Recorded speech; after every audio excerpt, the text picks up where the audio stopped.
আম্মুর সাথে আজকে বিকালে আমি হাঁটতে গিয়েছিলাম। হাঁটতে হাঁটতে আমি রাস্তায় দেখতে পেলাম অনেক অনেক খাবারের দোকান।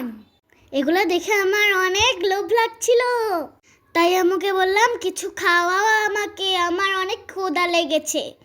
তারপর আমি একটা দোকানের সামনে দাঁড়ালাম। সেখানে ছিল শাসলিক। শাসলিক আমার অনেক প্রিয়। আমি শাসলিক নিয়ে খাওয়া শুরু করলাম। এটা অনেক মজা ছিল। এখানে লুচি আলুর দমও পাওয়া যায়। এখানে আরও ছিল ব্রাউনি। আম্মু আমার আর আমার ভাইয়ার জন্য ব্রাউনি কিনেছিল। ব্রাউনিগুলো অনেক মজা ছিল। এই যে দেখো, ব্রাউনির প্যাকেটগুলো অনেক সুন্দর। এখন আমরা হাঁটবো আর বাসায় চলে যাবো হাঁটতে হাঁটতে। বাসায় যে আমরা ব্রাউনিটা টেস্ট করেছিলাম, এটা অনেক বেশি ইয়াম্মি ছিল। আমার তো আবার খেতে ইচ্ছা করছিল। সবাই অনেক বেশি ভালো থেকো। আল্লাহ হাফিজ।